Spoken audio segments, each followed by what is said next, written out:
Okay, you guys, so let's move on, okay? I have cleaned our sheet so that we can start over. But for now, we are really going to start working on our modal verbs. Gabriel, bota lá no PowerPoint. Okay, so today we're going to study, next.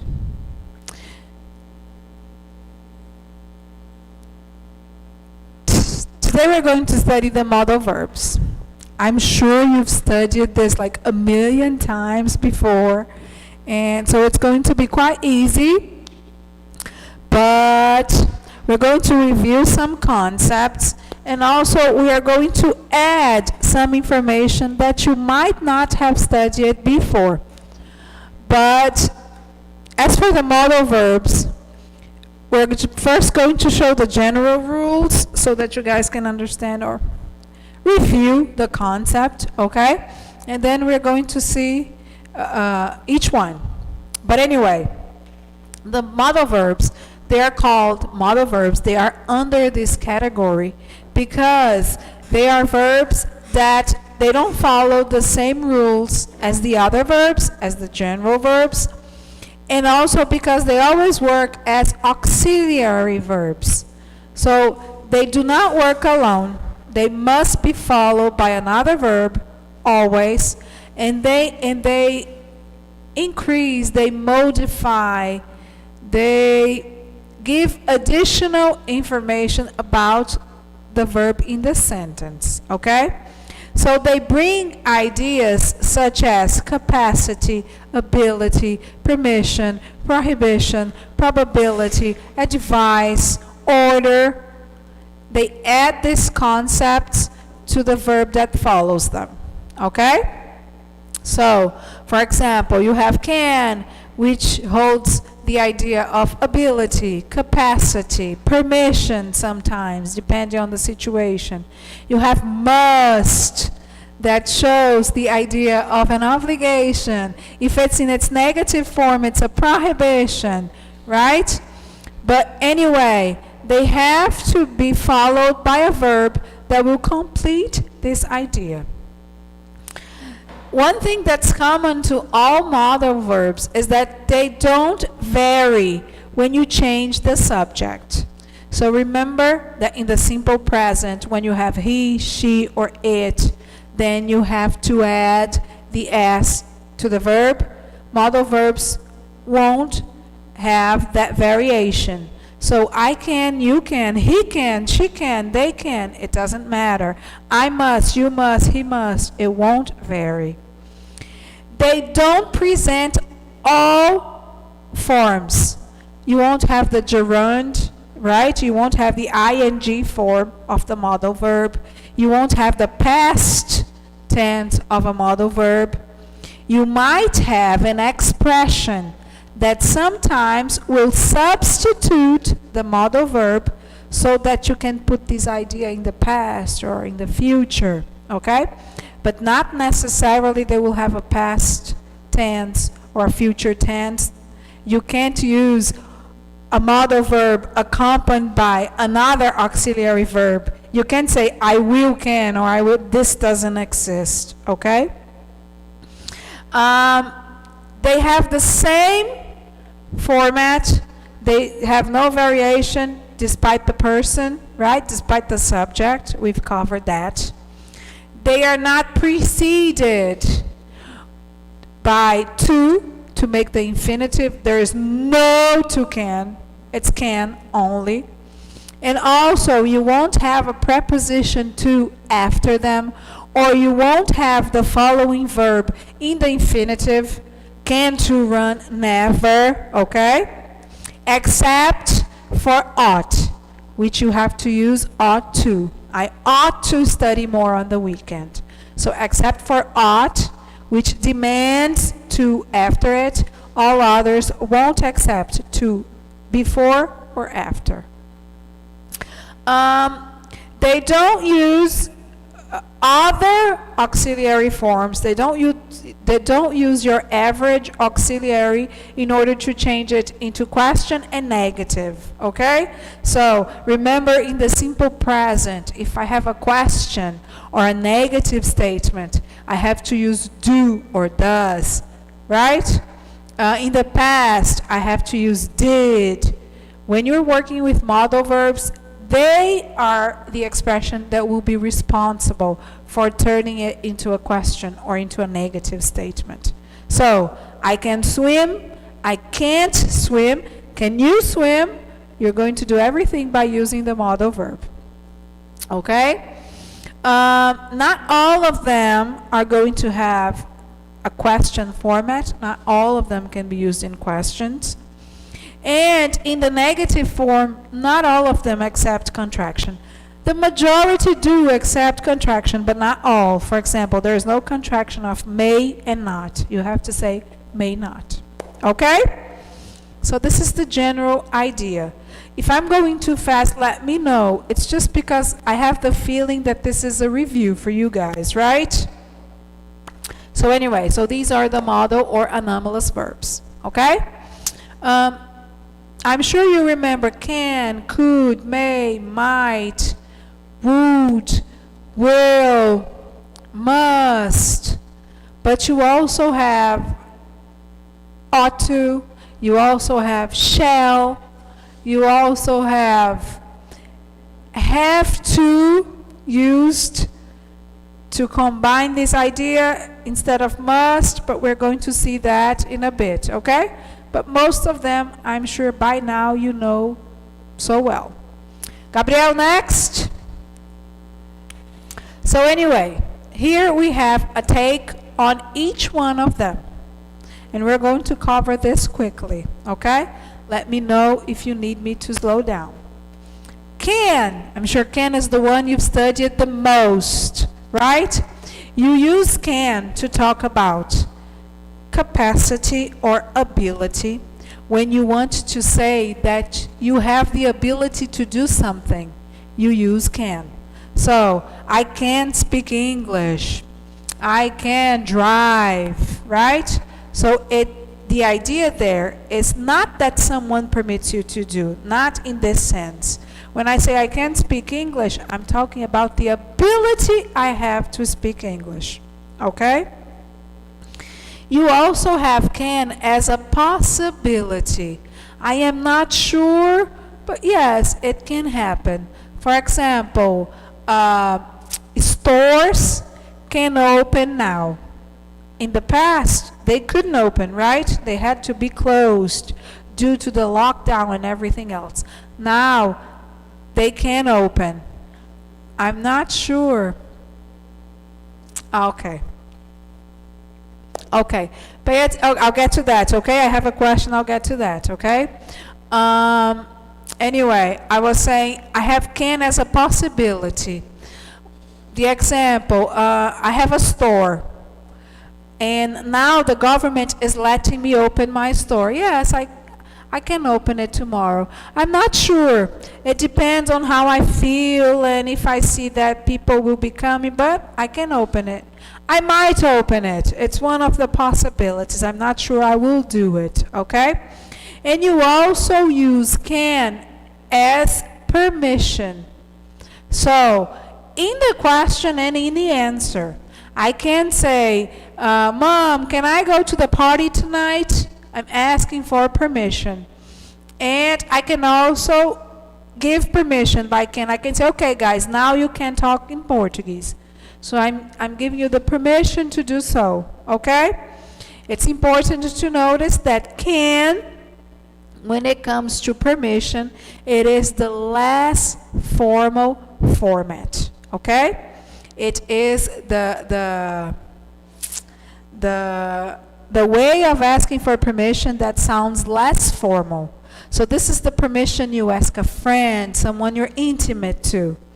For the others, you're going to choose a more formal variation, like may, right? Someone is asking about modal and auxiliary, right? You know, do, does, and did, they are auxiliaries because they help turn the sentence into a question or into negative, but they don't hold a different meaning. They're not going to change the idea in the verb, okay? So they're auxiliaries. The modal verbs, they carry their own meaning. So they are not independent verbs. So they work as verbs that are going to assist the idea of another verb, but still they hold their own idea. So when I say, I can swim, I am adding to the action swim the idea of a capacity, an ability. Okay? So that will be the change. And also, modal verbs, they all have that structure of rules. You're not going to change it. You're not going to put the third person, right? The verb to be can work as an auxiliary, for example, in the present continuous. But then it follows its own rules. Okay? Moving on. If you have any extra questions, go ahead. Moving on. Could. Now, could can work as the past of can when you're dealing with abilities and capacities. Okay? So, in that sense, specifically, it is the past tense of the modal verb can. I could swim means that I had the ability in the past, but I no longer have it. So that's a past scenario. But you can also use could for possibility and permission, right? Here in your book, it's going to say permission in the past. And then it says, the example talks about capacity, but like, I didn't go to your party yesterday. I could have gone, but I didn't go. So that would be permission in the past, okay?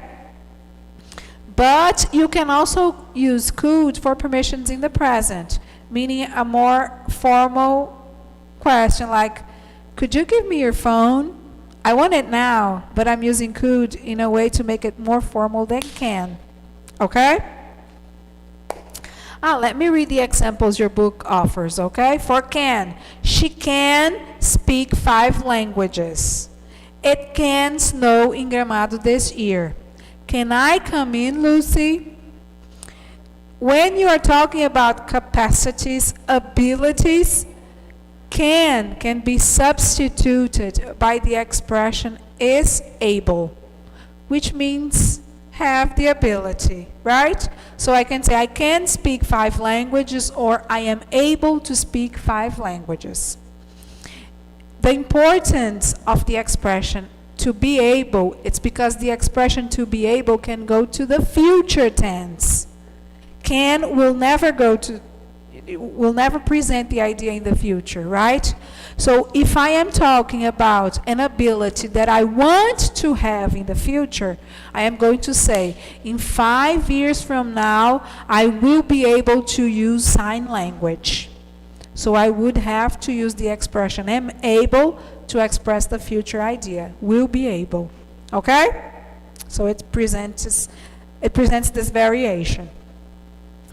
The sentence for could. When Mark was young, he could, the same thing as he was able to play tennis very well. Okay? Now we have had better. Had better you use to present an advice. And generally, you're going to contract it, right? You better, I better, apostrophe D, because you're contracting had. So it is a warning, an advice. You use always had, never have, even though the advice can be present. Okay? The idea is present, but you're going to use had better. So it's 10 o'clock. He'd better hurry, or we had best hurry as an emphasis, right? We'd better hurry. So pay attention, the situation is present. We have to hurry now. The expression expresses, that didn't sound good. The expression presents the idea of an advice. okay? And the advice is present, even though you're going to use had. Another example, we'd better not stay up too late tonight. We've got to be up at 6 tomorrow. So had better. May or might. They both can be translated the same way as can, right? But you're going to use may or might for permission and probability. May is commonly used for permission. A formal permission, you're going to use may. May I leave the classroom? May I go out? This would be a formal way to ask for permission, okay? Now, they can also express probability. What is probability? I am not sure this is going to happen, but it is probable. Remember that can expresses possibility. It can happen. 50% chance, 50% chance. It is possible to happen. May and might, they express probability. I am not sure, but it is probable. So it's more than possible. It is what I expect to happen. Okay? So, first, to offer assistance, we say, may I help you? It's a formal way to say, can I help you? Okay? When I say, I might see him tomorrow, it's probable that I see him tomorrow. Okay? And the other example, he said that I might have failed in the exam. There is a high chance, it's probable. You are going to find in some books that they show, and even here, right, that might is less than may. So you have can, which shows possibility, might, which shows a probability, and may, which is a probability with higher chances to happen. Okay?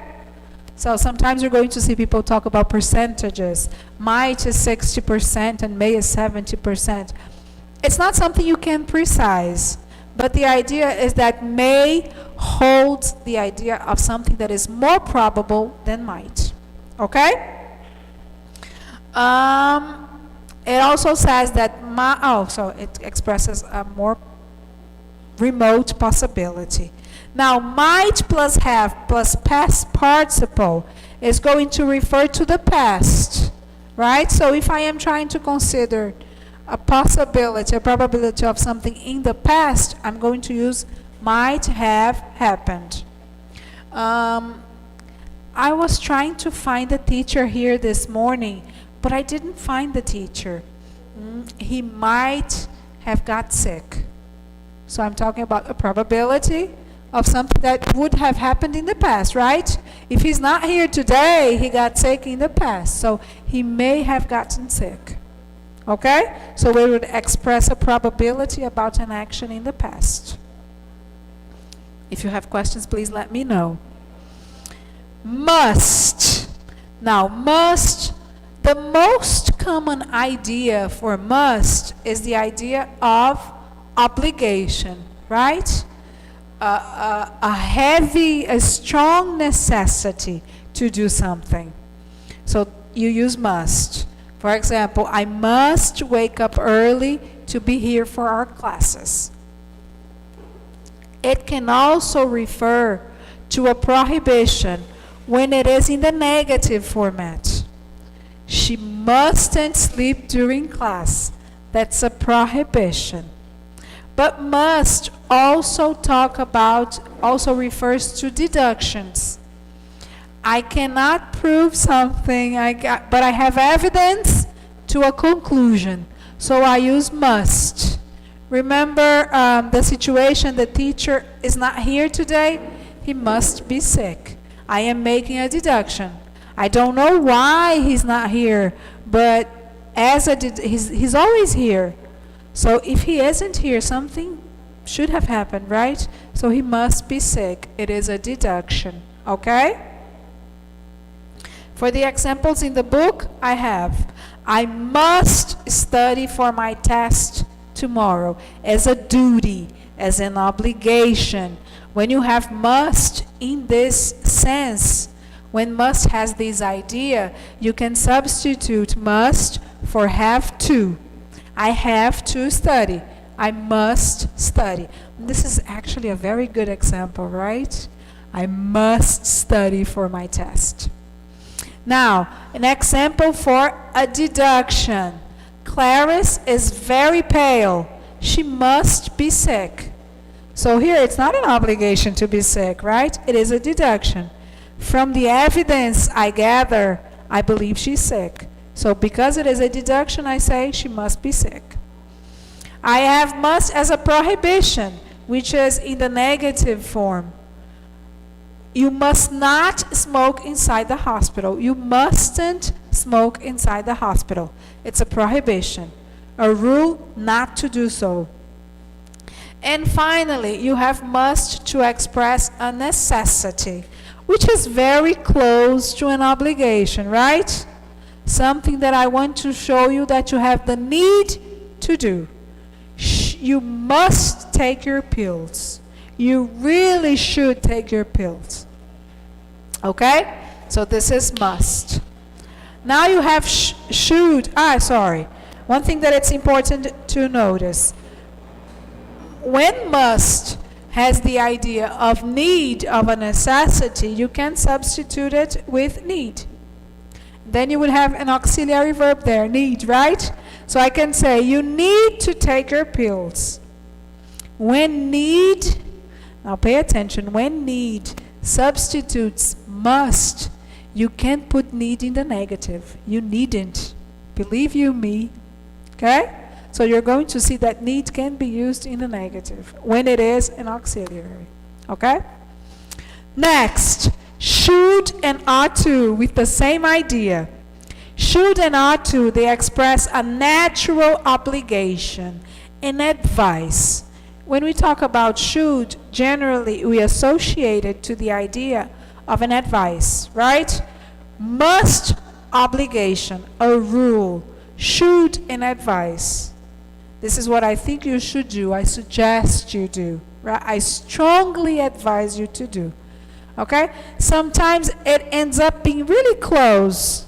Like when your mother talks to you, giving you an advice, she could use the advice or she could use the order, right? She could tell you to do so, and then it would become an obligation. So sometimes they end up being very close in meaning. But by definition, must is the obligation and should is the advice. Okay? So if I am talking to a friend and I want to tell them that they need to study, but if I say I must study, it might sound too heavy, like who are you to tell me what I must do? So by using should, it sounds less intense. I'm just suggesting, okay? So, for should and ought to, they mean natural obligation, duty, advice. In the past, you are going to use the modal perfect. You should have. Sometimes, and this is something that's really annoying, when someone gives you an advice about what you should have done. I mean, it happened already. But then we say, you should have paid more attention to class. When I use this kind of structure, it means that the moment has passed. You can't change it anymore. So I'm just telling you something that you should have done. It was advised for you to do in the past, but now, oh well. Okay? So I say you should obey your parents, or you ought to obey your parents. This injury looks ugly. You should see a doctor right away. You should have studied more for the test. See, this final one is the situation that you cannot change anymore. Okay? Gabriel, next. We have shall. Shall is becoming less and less common. And nowadays, we only use shall with I and we. Okay? Only with the first person, plural and singular. And it has the idea, it shares the idea of will. And you can use it in questions. And it sounds like an invitation. Like we are here and I am talking about the June festivals and I haven't started the class yet. But then I say, okay guys, now it's time to start. Shall we? It's almost like saying, let's go, let's get started. Okay? Shall we have a celebration today? It's almost as an invitation, a suggestion. Let's do something. And then I say, oh, don't worry, I shall be there to meet you. It sounds like I will be there to meet you. But like I said, nowadays shall sounds actually very formal and it's becoming less and less common. But when you want to impress, you say, shall we? It sounds perfect. And then you have would for conditional tenses. I'm sure this you've studied also a lot. When I want to talk about hypothetical situations, when I am imagining situations, I use would. If I lived in Italy, I would drive a small car. This is hypothetical. So I would, because I am fantasizing, right? If I had money, I would travel around the world. So I am working with hypothesis. I use would. In Portuguese, we translate it as ria. Eu iria, eu compraria, eu faria. You use would. Okay? So it makes the conditional tenses. Remember the if clauses. If, verb in the past, second sentence with would. It expresses a wish. It can be a request or an intention. I would not have bought it if I knew it was fake. This is hypothetical. I have bought it. I have it. I didn't know it was fake. But now I can't change it. So I am just working on a hypothesis. So I say, I wouldn't have bought it. I would like to drink something now. This is the use of would, the same way we do in Portuguese, in order to make a request and not sound like a demand, right? So when I say eu gostaria in Portuguese, it's the same thing as saying I want, but it sounds much more polite and it doesn't sound as an order. So I use would just to make it a request, just to change something that would sound like an order into a request. That's why when we go to restaurants, we say, I'd like, right? I would like. I could just say, I want this. I'll have this, which you can also use. But when you say, I would like, it sounds more appealing. It sounds nicer, okay? So you make it as a request. She said she would meet us after the class.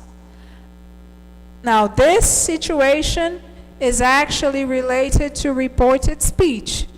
Is would used as the past of will, as the intention? I am talking to you now, and you say, I will travel to China next month. Why China, right? And we won't be traveling, so forget that. Let's think of another situation. I will meet you after class. Then the moment has passed, we got to the end of the class, and someone asks, where is she? Where is he? And I say, she said she would meet us after class. Why do I use she would? Because I am expressing her intention. When she said it, she used will. But right now, I can't prove that this has not changed. Maybe now she can't anymore. So I change it to would. She said she would meet us because I can only express the intention. Okay? We are going to study this will change into would when we studied indirect speech. And we have the expression would rather than, which expresses a preference. I'd rather do this than do that. So this expression would rather than, it expresses a preference. I prefer, okay? You can contract it in order to say I'd rather. And in examples I have she'd rather die than give a public speech. So a person who doesn't like to talk in public, she'd rather die than give a public speech. I'd rather not have a car. Pay attention that in this example, I don't have then. But because the then is obvious, I'd rather not have a car than have a car, right? So you don't have to use it, as long as the idea is implicit. Okay? We're talking about having a car, driving, and I'm talking about difficulties in parking and the traffic jams and the stress of driving. And then I say, I'd rather not have a car. You know I am comparing it to having a car. I would rather stay here than travel any further tonight. I would rather she came on Tuesday than Monday. I'd rather it were this way. Now, I'd rather it were this way. Pay attention. When you have the expression, I'd rather, and the subject is singular, you are going to change was into were. That's why it's I'd rather it were. I'd rather I were rich. Okay? Okay, Gabriel, next. So pay attention. This is the exercise we're going to do. I'm going to show you a sign, and you have to change the idea in the sign into a sentence using a modal verb. Okay? How does it go? The idea is, for example, you have a sign there that says private property, no trespassing. So, how can I express this idea in the sign in a sentence using a modal verb? I could say, you have to stay out of this place. You mustn't enter. Okay? So I'm changing the sign into a sentence using a modal verb. Okay? You guys can just type it in the chat. You're only going to see the sign, and I'm going to go all the way around to see your answers. Ok? Gabriel, coloca só o PowerPoint agora, passa um slide, e eu não preciso aparecer porque eu vou ficar checando as respostas deles lá. Ok? Passa para o próximo slide. Ok, I'm calm. See, this is a sign. You guys are going to change this sign into a sentence, and you're going to use a modal verb. Okay? Let me see the answers.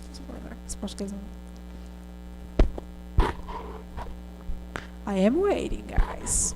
I am here with Patricia, waiting for your answers. How can I express the idea in that sign in a sentence using a modal verb? We are all very anxious for the answer.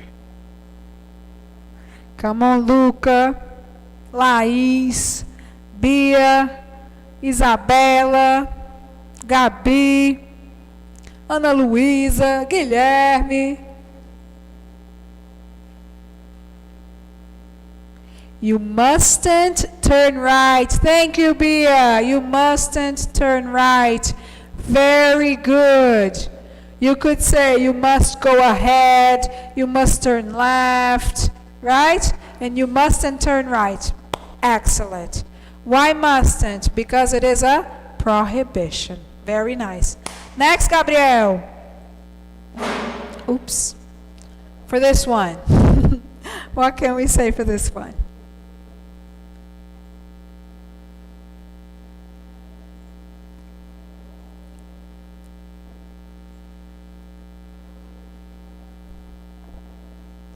Come on, you guys.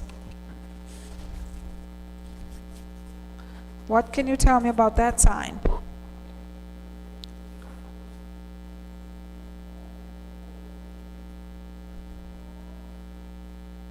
Nothing? You must pay attention. Thank you, Ana Luisa. You must pay attention. Excellent, Maria Clara. That's it. You must pay attention as an obligation. Very nice. Next, Gabriel. What about this one?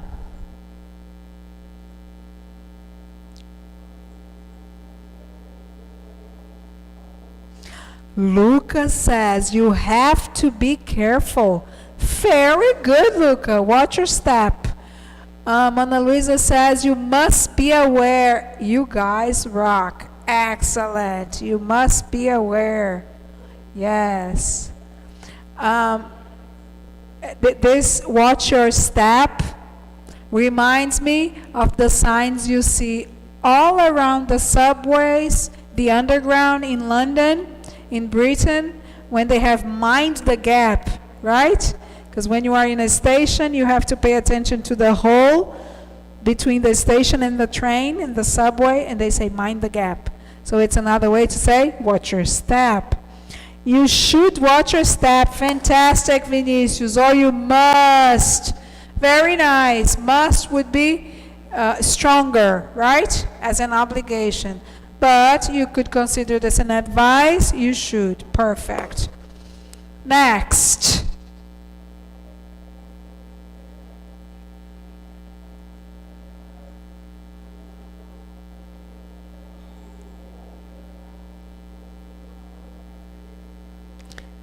Exit.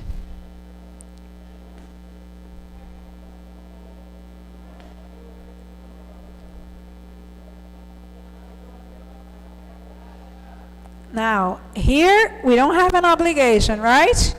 You're not forced to exit. You have a possibility, you have a choice. You can leave this way. Excellent, Bia.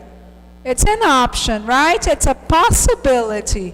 One of the ways out would be to turn right here. So you can leave this way. Fantastic. You are not forced to leave this way. This is even why the sign would be green. You know that these colors in signs, they all represent something, right? So because it's a possibility, it's green. You can take the exit that way. Excellent, Vinicius. One more, Gabriel. We're almost done, guys. No, oh, you haven't seen it yet. No hitchhiking. Do you understand hitchhiking? Is this an expression you know? Hitchhiking? You know what hitchhiking means?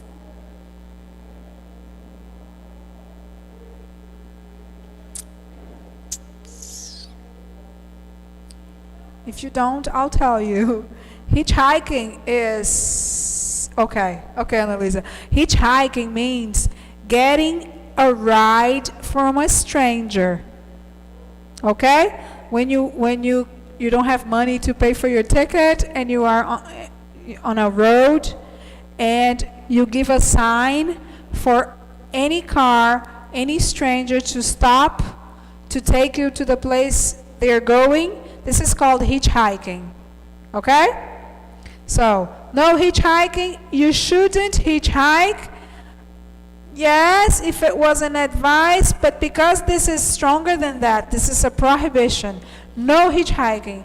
You mustn't. Very good, Vinicius. You mustn't hitchhike because that would be forbidden. Okay? Okay, you guys.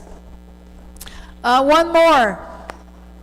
I had planned a Kahoot for us to play on modal verbs, but because we're almost running out of time, we're going to save it for next class, okay? So let's just see a couple more signs. Here, you could have no trespassing, right? You mustn't cross the street here. Yes? You know that in the US, if you try to cross a street and you are not obeying the stripes, that's called jaywalking. That's a crime. You can get a fine for crossing a street in the wrong place, right? Okay? Gabriel, can you move on some signs? Go on, go on, go on. I just want to show you guys the Kahoot I'm going to say for next class, okay? On modal verbs. Go on, Gabriel, one more. Now we have this exercise in our book. Complete the following blanks with one of the following modal verb forms. Make sure you do not repeat any of the forms. So this is to end our class. Let's do this activity. The next ones will be your homework, okay? But let's do this one. I'll give you guys 1.5 minutes to do this activity, and then we're going to correct it, okay? Let's do it.